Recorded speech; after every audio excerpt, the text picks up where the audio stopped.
Albert Einstein once said, everybody's a genius, but if you judge a fish by its ability to climb a tree, it will live its whole life believing that it is stupid.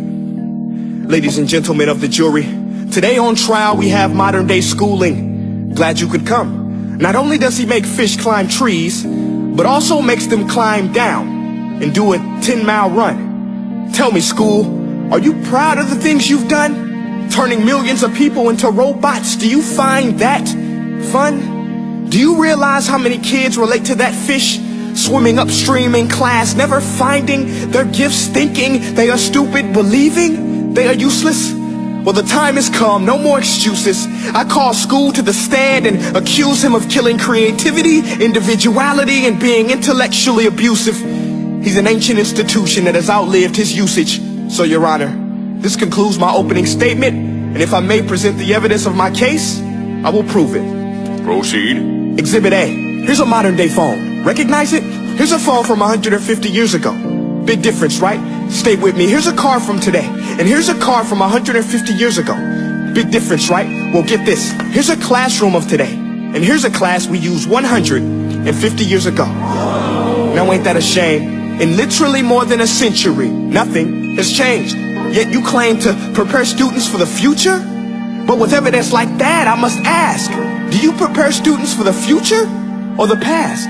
I did a background check on you and let the record show that you were made to train people to work in factories, which explains why you put students in straight rows, nice and neat, tell them sit still, raise your hand if you want to speak, give them a short break to eat, and for 8 hours a day, tell them what to think.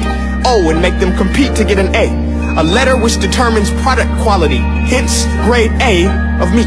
I get it. Back then, times were different. We all have a past. I myself am no Gandhi. But today, we don't need to make robot zombies. The world has progressed. And now we need people who think creatively, innovatively, critically, independently, with the ability to connect. See, every scientist will tell you that no two brains are the same.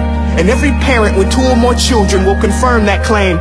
So please explain why you treat students like cookie cutter frames or snapback hats, giving them this one-size-fits-all crap. Watch your language. Sorry, Your Honor, but if a doctor prescribed the exact same medicine to all of his patients, the results will be tragic. So many people will get sick, yet when it comes to school, this is exactly what happens, this educational malpractice, where one teacher stands in front of 20 kids, each one having different strengths, different needs, different gifts, different dreams, and you teach the same thing the same way? That's horrific. Ladies and gentlemen, the defendant should not be acquitted. This may be one of the worst criminal offenses ever to be committed. And let's mention the way you treat your employees. Objection. Overruled. I want to hear this. It's a shame. I mean, teachers have the most important job on the planet, yet they're underpaid? No wonder so many students are short-changed. Let's be honest.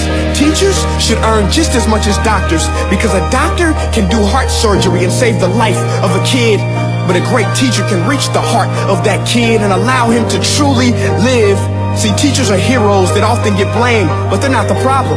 They work in a system without many options or rights. Curriculums are created by policymakers, most of which have never taught a day in their life.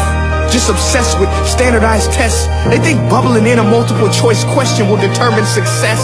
That's outlandish. In fact, these tests are too cruel to be used and should be abandoned, but don't take my word for it. Take Frederick J. Kelly, the man who invented standardized testing, who said, and I quote, "These tests are too cruel to be used and should be abandoned." Ladies and gentlemen of the jury, if we continue down this road, the results will be lethal. I don't have much faith in school, but I do have faith in people. And if we can customize healthcare, cars, and Facebook pages, then it is our duty to do the same for education, to upgrade it, change it, do away with school spirit, because that's useless. Unless we're working to bring the spirit out of each and every student, that should be our task. No more Common Core. Instead, let's reach the core of every heart in every class. Sure, math is important, but no more than art or dance. Let's give every gift an equal chance. I know this sounds like a dream, but countries like Finland are doing impressive things. They have shorter school days. Teachers make a decent wage. Homework is non-existent, and they focus on collaboration instead of competition. But here's the kicker, boys and girls. Their educational system outperforms every other country in the world. Other places like Singapore are succeeding rapidly. Schools like Montessori, programs like Khan Academy. There is no single solution, but let's get moving. Because while students may be 20% of our population, they are 100% of our future. So let's attend to their dreams, and there's no telling what we can achieve. This is a world in which I believe, a world where fish are no longer forced to climb trees. I'll rest my case.